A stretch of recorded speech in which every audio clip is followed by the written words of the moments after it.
Also playing defense, the famed future Hall of Fame pitcher Roger Clemens comes out throwing heat on the subject of steroids. From New Hampshire, NBC Nightly News begins now. This is NBC Nightly News with Brian Williams. And good evening from Manchester, New Hampshire, where the voters of this state have the ability to make or break the hopes and dreams of several candidates for president. This is the home stretch for both political parties in this fiercely independent state. It's just the second contest of this election season, but because of the wide-open campaign underway for so many months, it feels already like the end of a long road. The candidates are tired, under great stress. This is when desperation can seep into the process. It seemed like it was all on display here in New Hampshire today. We spent a good part of this day behind the scenes with Senator Barack Obama, the new front-runner going nonstop across this state today. We'll have a full report on that a bit later on. Our NBC News political team is deployed throughout this state tonight. We begin with the race for the Democratic nomination and NBC's Andrea Mitchell. Andrea, good evening. Good evening from a Hillary Clinton rally, a noisy rally, confronted by the surge of support for Barack Obama. The Clinton campaign is trying to survive New Hampshire, get by New Hampshire, and then regroup for the primaries still to come. And so wonderful. Clearly showing the strain this morning, Hillary Clinton was right on the edge when a woman asked how she stays so upbeat. It's not easy. It's not easy. And I couldn't do it if I just didn't, passionately believe it was the right thing to do. I have so many opportunities from this country. I just don't want to see us fall backwards. So,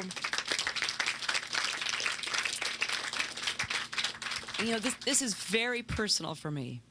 It's not just political. It's not just public. I see what's happening, and we have to reverse it. And some people think elections are a game. They think it's like who's up or who's down. It's about our country. It's about our kids' futures. And it's really about all of us together. But the woman known for her steely resolve quickly recovered to again challenge Barack Obama. But some of us are right and some of us are wrong. Some of us are ready and some of us are not. Her husband, who has been blaming the press for her problems, has a new explanation. I can't make her younger, taller, male. There's lots of things I can't do. As she falls behind in the polls, I do. I'm at your meeting here. The Clintons have taken control of campaign strategy, coordinating nonstop attacks on Obama. I love you. But with the shift in momentum, money has dried up. Today, Bill Clinton sent out this automated fundraising appeal and permitted cameras to follow Chelsea for the first time. Hi, this is Chelsea Clinton. It's really me. To reach women voters who are deserting her for Obama, Hillary Clinton sat down with Access Hollywood's Maria Menounos. You're alone on a Saturday. Right. You don't have any work to do. What do? I find cleaning closets and drawers to be extremely gratifying. Contributing to Clinton's problem, John Edwards, campaigning through the night, now also portraying Clinton as status quo, not change. I think that voters in New Hampshire are looking for someone who is independent of these entrenched moneyed interests. And launching a new television ad today. I may be an underdog in this campaign, running against two candidates with $200 million between them. Enjoying his new frontrunner status, Barack Obama, despite a sore throat, says NBC's Lee Cowan. The crowds have actually gotten so big now that Barack Obama is starting to do two speeches in one location. He does the planned one inside, and then he also comes and talks to the crowd of people outside who can't get in. As the campaign said, this is not a time when you want to turn away any potential voter. I promise you this, we will not just repair America, we can repair the world. And as you can see, Hillary Clinton is about to be introduced here at this rally, working again late into the night, hoping to get past New Hampshire to Super Tuesday, the big states, where she hopes she will do better. Back to you, Brian. Andrea Mitchell at a Clinton rally in Salem, New Hampshire tonight. Now to the Republican race. Coming off two televised debates in 2 days' time, it has largely come down to two men vying for the victory there.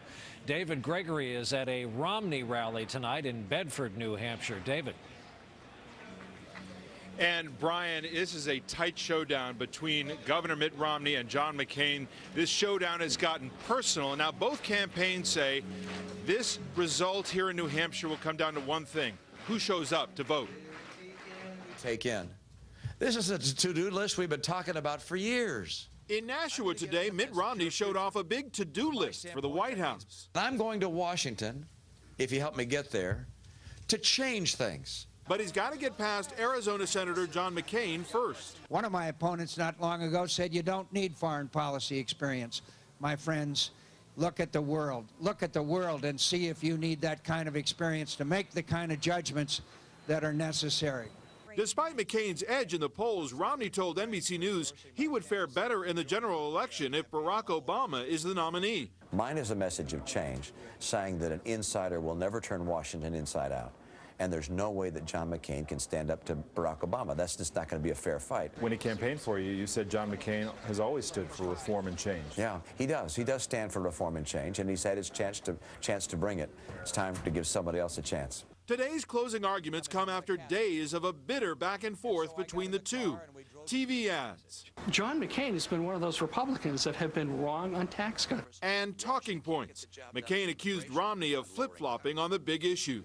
I just want to say to Governor Romney, we disagree on a lot of issues, but I agree you are the candidate of change.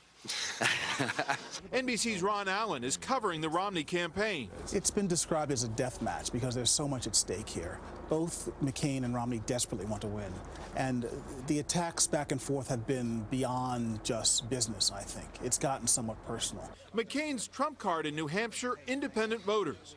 Romney is counting on turning out the Republican base. He's making ideological arguments on taxes and immigration that is likely to have more impact among core Republican voters than it will among independents, although there are even some conservative independents, I think, that he's hoping to peel away with those arguments. New Hampshire is considered must-win for both Mitt Romney and John McCain, but Governor Romney told us today no matter what the result here, his campaign will not end here. Brian? David Gregory covering this Republican race in Bedford for us tonight. David, thanks. And now to our day with Senator Obama. He rocketed out of Iowa and into New Hampshire, and this morning woke up to a poll showing a comfortable lead here over Senator Clinton.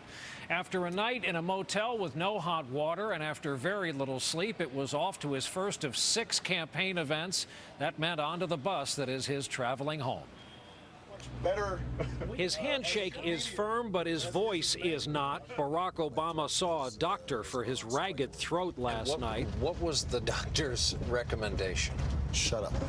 The doc ordered him to drink tea and stop talking. He followed exactly half that advice. On the bus ride along the snowy road to Lebanon, New Hampshire, I showed him this week's Newsweek, hot off the presses. How does this feel, of all the honors that have come your way, all the publicity? Well, I have not seen this, so it's quite something. You know, it... Who does it make you think of? Is there a loved one? You know, it makes me think of my mom, and the fact that, you know, she's not around to see it. I think she would have been, you know, proud, and she would have cried, and, you know, that's how she used to deal with stuff like this. Her chin would tremble, and she would get all weepy. But, you know, we have obviously started something. Now we've got to finish it. The Obama crowds are large and energized. They also tend to be young. Arriving in Lebanon, we discovered hundreds waiting in the cold, turned away at the capacity event, so he went to them. That's why you're here, and in one day's time, we can stand up for change that all of us can believe in. How's that feel? Nice. And that's the overflow crowd? That's the overflow crowd. Okay. Inside, before the speech, he called the opposition leader in Kenya, his father's homeland, where Obama's cooperating with the U.S. State Department and trying to stem the violence. Later, talk about the campaign is interrupted when he's needed inside. See what works with I just heard your name.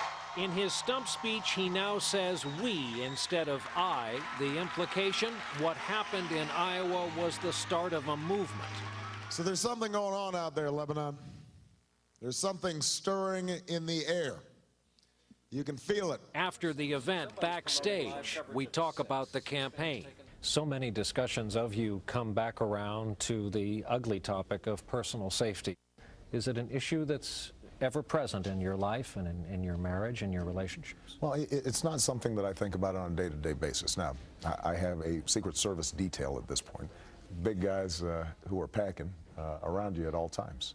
But it's not something that I am thinking about on an ongoing basis. If some wish to define you largely by race, using titles or labels like first African American victor in the Iowa caucuses, and that's not necessarily how you see yourself, how do you reconcile the two? Well, look, I don't think they're contradictory. There's no doubt that there will be people who draw conclusions about my victory in Iowa that are positive. They say, look, this is a sign of the progress the country's made. There will be, black kids across the country who look and say, wow, he did something. But ultimately, that's not what's going to win me the presidency, right? I mean, people can feel good, but if they don't think I can deliver on health care reform, if they don't think I can keep them safe, if I don't think that I can do something to shore up the economy and deliver good jobs at good wages, then I'll be a nice footnote in the history of presidential politics. Barack Obama's day ends with a rally tonight at 11 p.m., time to coincide with the start of the local newscasts in Boston and throughout New England. It was a long day's journey, and tonight there's much more, including the full interview. That's on our website at nightly.msnbc.com. Watching all of this is my partner, Tim Russert, our Washington bureau chief, now in residence here in our temporary Manchester bureau. Tim, a tough question for you. Where do you think this race stands right now as we sit here tonight, and what to look for tomorrow? All the candidates' tracks, public polls show Obama up considerably. Brian, independents make up 45% of the voters in this state. If they vote overwhelmingly for Obama, he will have a very significant victory. And the momentum and the money that comes from that will be huge. And the endorsement of the Culinary Workers Union, remember those words, they will make Nevada, a week from Saturday, the next caucus, almost a lock in terms of winning. On the Republican side, John McCain's worst enemy is Barack Obama. Because if Obama takes the independent vote, it's the same voters he needs to beat Mitt Romney in the Republican primary. Independence, independence, independence. That's what we have to watch for tomorrow night. And we'll look at it all when you're back with us tomorrow night. Tim, thanks for being here. Look forward. We learned today of a tense encounter involving 3 U.S. Navy ships in the Persian Gulf over the weekend. Pentagon says 5 Iranian gunboats harassed the ships in the Straits of Hormuz off the Iranian coast, including a threat to use explosives in the confrontation. Pentagon described the incident as, quote, careless, reckless, and potentially hostile. A spokesman for Iran downplayed the incident. When Nightly News continues from our election headquarters here in Manchester, New Hampshire, tonight's powerful response from power pitcher Roger Clemens. It's about steroid accusations. And later, what they're now saying is good for the heart. Question is, how much? Here in New Hampshire on the eve of this primary, it is tempting to think right about now that politics is the national pastime. In fact, that title belongs, as it always has, to baseball. But allegations of steroid use have put that sport under a cloud of late, along with one of its biggest stars. One of them cried foul today, pitching ace Roger Clemens trying to clear his name in court and in public. NBC's Rahema Ellis has the latest. Late this afternoon, a defiant Roger Clemens made a surprise pitch in his battle to save his reputation as one of baseball's best. This is not about records and heroes and numbers. Clemens released an audio tape of a conversation he had last Friday with his former personal trainer, Brian McNamee, the man who claims in the Mitchell report he injected Clemens with steroids and human growth hormone. I just don't know why he did it. I mean, I just can't, like I said, everybody asks me about you, and I tell them I treat you like I treat anybody else in the world. I think you know that. Treat you just like anybody else. No, you treated me better. You treated me like family. All this comes one day after the 7-time Cy Young Award winner filed a lawsuit against McNamee for defamation of character. In an interview with 60 Minutes that aired yesterday, an angry Clemens insisted McNamee's claims were false. It never happened. Never happened. What did McNamee gain by lying? Evidently not going to jail. Jail time for what? Well, I think he's been buying and moving steroids. The question now is, what will Clemens say in 9 days when he and McNamee are expected to go before a congressional committee and testify under oath? His option, I guess, is to continue to deny and hope for the best. You know, we hope there's no other corroborating evidence. This is a brilliant strategy by Roger Clemens. He's filed a lawsuit, and he can say, listen, I'd love to talk, but I just can't because I've got pending litigation. But before Congress sits to judge Clemens, some fans already have. I think he's lying. I think he took it, and now he's just trying to get out of it. He's Roger Clemens. He's too good to take steroids. Tonight, an emphatic Roger Clemens, fighting not for baseball accolades. I don't need the Hall of Fame to justify that I put my butt on the line and I worked my tail off. Fighting instead, he says, to prove he's innocent. Rahima Ellis, NBC News, New York. When we come back, we'll hear audio tape of what the Supreme Court had to say today about the emotional topic of capital punishment. We're back here in New Hampshire. In Washington today, the Supreme Court took up one of the most common form of execution in this country, lethal injection. At issue here is whether or not it constitutes cruel or unusual punishment. Our justice correspondent Pete Williams was there. Nearly 1,000 times in the past 3 decades, condemned inmates have been put to death with a sequence of 3 chemicals. But opponents of the lethal injection system say if the first drug to cause unconsciousness is not given properly, the inmate is awake but paralyzed, feeling intense pain but unable to cry out. A paralyzed inmate who is actually awake is suffering an excruciating death. Lawyers for 2 Kentucky men sentenced to die today urged the Supreme Court to declare the system so cruel that it's unconstitutional. The justices seemed skeptical. There's a risk of human error generally where you're talking about the death penalty. But the question here is, can we say that there's a more serious problem here than with other execution methods? We have approved electrocution. We have approved death by firing squad. I expect both of those have more possibilities of painful death than the protocol here. Kentucky's lawyer said serious mistakes are rare. Those are attributable to obvious human error against which we have adequate safeguards in place. The justices seemed unwilling to strike down the system for lethal injection, in part because they were apparently unconvinced there's a better alternative. Pete Williams, NBC News at the Supreme Court. I'm Michael Oku in Los Angeles. Another ripple effect of the ongoing television writers' strike. Sunday's scheduled Golden Globes Awards ceremony will not go on as planned. Instead, the show's organizers, the Hollywood Foreign Press Association, said today the 25 winners will be announced during an hour-long press conference to be covered live on NBC News. Golden Globe producers took this unusual step after facing the possibility that actors would boycott the ceremony rather than cross picket lines. Brian Williams will be back with more nightly news from New Hampshire right after this. We mentioned this earlier. There's a new health study out tonight, 2 of them actually having to do with the sun. We've been told to stay out of it for the good of our skin, but there's new evidence it will do your heart good.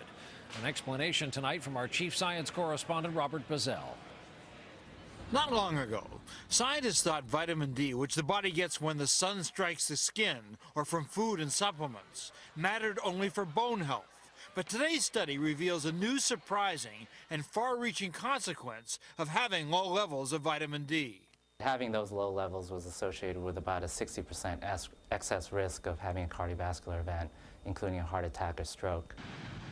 This is part of a new wave of research showing that vitamin D reduces risk from several major illnesses, including colon and breast cancer.